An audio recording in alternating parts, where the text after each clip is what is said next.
I don't know why it's up there, but...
So you see the different surfaces, they're wildly different. Sometimes he looks cranky and sometimes he's just benign.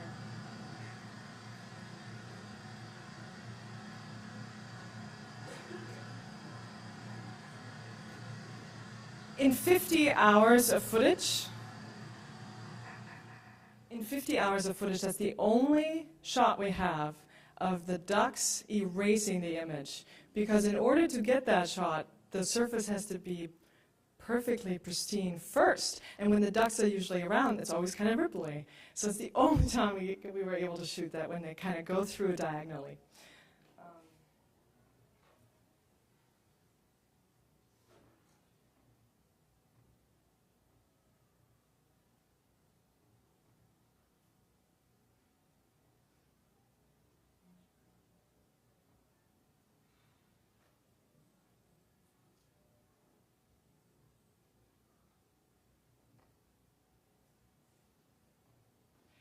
I'm just coming from finishing a project last night. It premiered last night, and it's a project of a different kind of community. Yours are creative communities, and this was a small creative community of a choreographer and her dancers and myself. And I was allowed to do my first set design. Now, this went too fast. It's a tiny experimental theater space in New York that has won Bessies, you know what those are, and Emmys, and it's called the Chocolate Factory. Just wondering, does anyone know that? Oh, wow, that's wonderful. So this is the Chocolate Factory. They'd be thrilled because they knew I was coming here to talk to you, and I said I was going to show this, and they were very excited. Now they're going to be really excited. So I will tell you about my very private learning curve in this project. The choreographer said to me, I love your paintings because they connect to what I do, which is movement. Your paintings are very still, but all the work you did, and she was referring to a body of work that I showed last year in the first solo show in New York, is very kinetic looking. It looks like there's motion, there's figures that come and go, you see body parts that appear and reappear. She said, can you do something like that for the set of my new production, which is called Here Rests Peggy? And the dancer and choreographer who asked me this was Ivy Baldwin Dance, so Ivy Baldwin. And I spent a year and a half looking at her rehearsals, and I came up with this very quiet set design. I had seen the nose with William Kentridge with his set design, and I was amazed by the collage of technology, but I knew that I could never do anything that could move because I didn't want to compete with the motion that Ivy was putting in motion. I wanted to have something that sits back from that and that she can insert herself in her various ways into. So this is our lighting going up, and these are detail shots. She had come to my studio several times and looked at work and said, that's what I'm interested in. This is that and this. And she pointed, and I completely sat back, and I had her direct me. That was a lot of fun. This is her rehearsing for the first time in the set.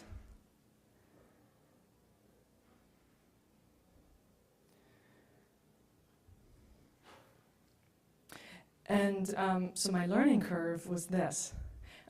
When we had our final dress rehearsal 2 nights ago, we realized, or I realized, that there's a reason why you know all this, I don't.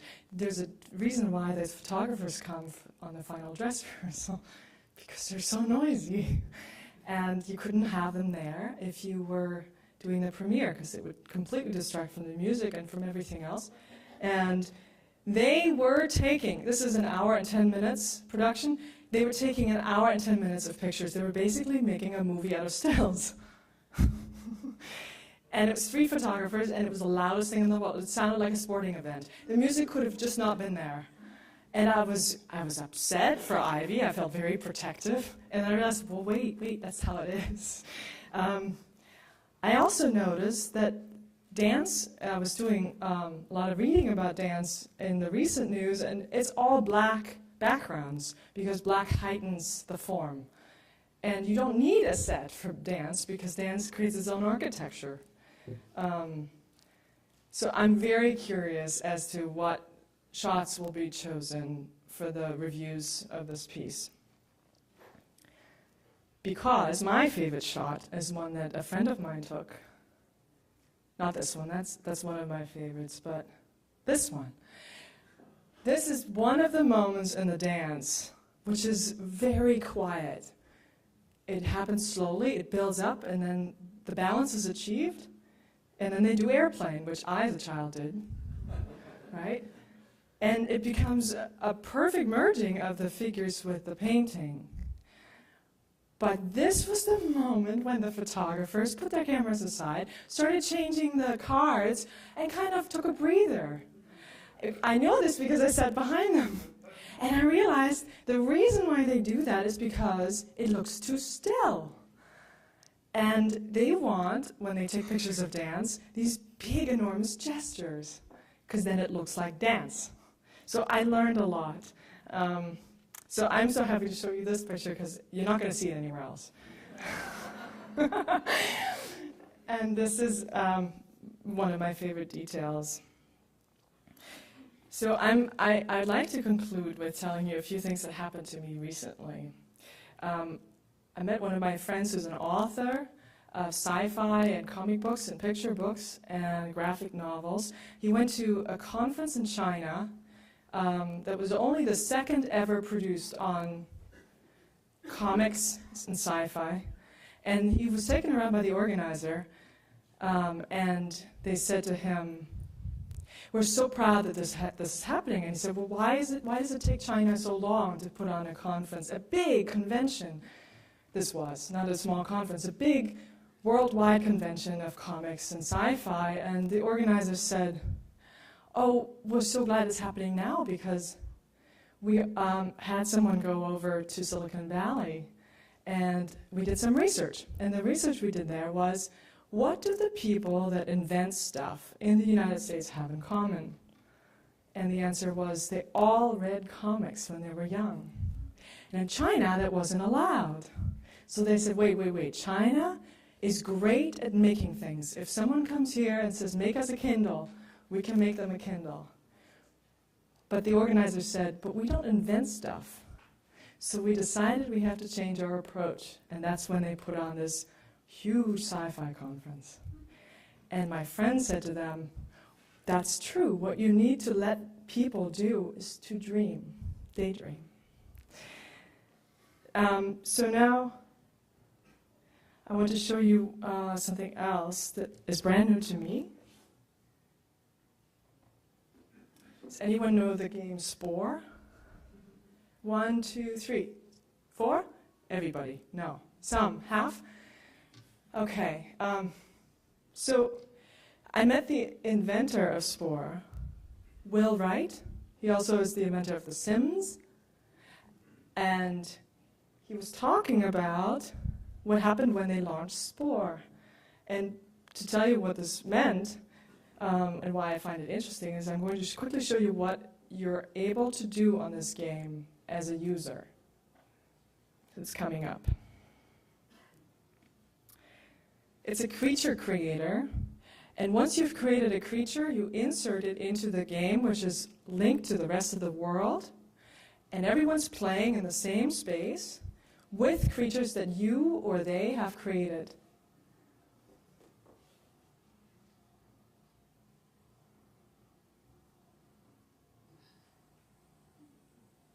So these are the creatures, and these are already made. I'm going to show you one.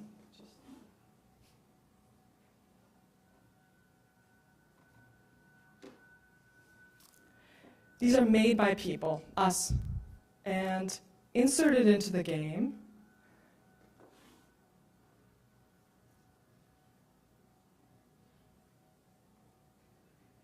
And they can be edited, as you can see now. So your tools are on the left. Looks kind of cute.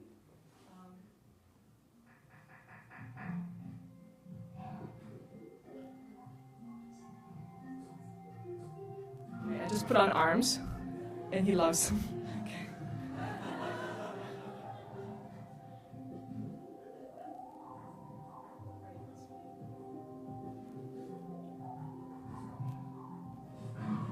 Okay, now let's say he's done. I could paint him too.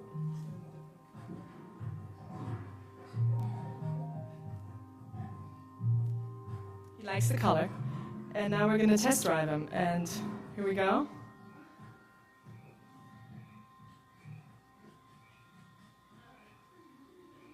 So now he's ready. Let's say I like him, and I'm going to upload him, and he's going to be a creature created by me into the game for others to use and interact with.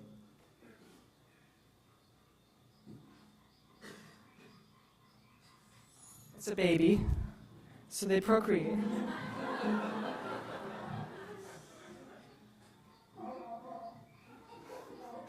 So now, why is this interesting?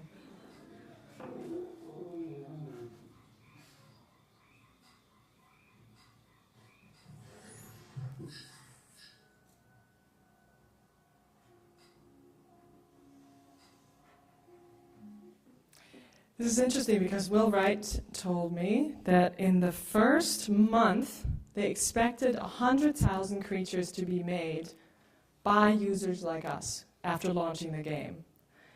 And there were 100,000 creatures made in the first 22 hours. And I think 2 million in the first month. So, no, more, and I don't have that number. But 100,000 in the first 22 hours. What this is pointing to is that people are very, very excited about communal creations. We're all really interested in connecting creatively. And we're getting tools that I'm not even able to keep up with. It means that Facebook is just showing you the tip of the iceberg, the breaking down of boundaries all around in trying to connect people. At the end of a small retreat, I was just on a creative brainstorming retreat. The host, who was the founder of Amazon.com, said, the dreamers come first, the builders second. So with that, I thank you for enabling and inspiring and supporting artists to do just that, to dream. Thank you.